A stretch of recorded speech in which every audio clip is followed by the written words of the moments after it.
Ito yung nagbabiral eh. At ito po, tinanong iba mga alat mo. Sabi po hotdog. Mamaya. Parang hotdog eh. Wala tayong asin. Yung flavor na sa loob to. Ito kailangan mo anak. Wow.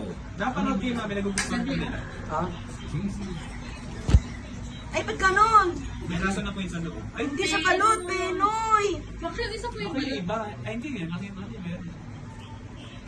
Itlog na pula ata ito eh. Guys, wait. Hindi siya balot. Nakapokus pa man din. Hindi natin masabi. Maalat na itlog. Mahal sa itlog!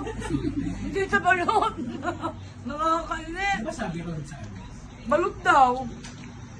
Bakit po nadampot nyo? Ari ko. Basta po lang itlog na. Pero, ay, ang mamati ka. Pero masarap siya. Ay, flavor po. Wow! Ang alat. Fake news. Sabi balot daw eh. Ay, Ay, wow, di ka. Oh. Wow! Magkano po yan? 27. Wow! Ah, tingnan niya. Ang masarap naman. Ano naman siya? May flavor. May flavor. Kadiri naman laway mo. Sumasalit sa kita. Ay, wow. Isang po lang itlog. Na masarap. Masarap. Lagyan nyo nga po to. Ay! Masarap naman siya. Picture mo na siya.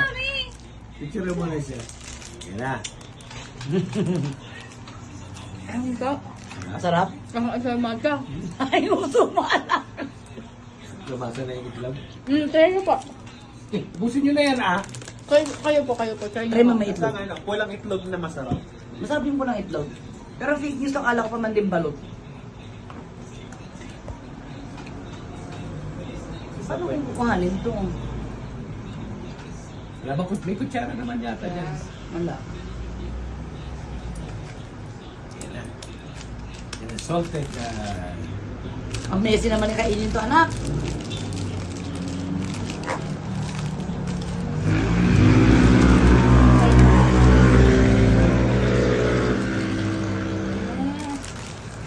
Ang sarap nga. Ikaw naman, daddy. Ayoko na.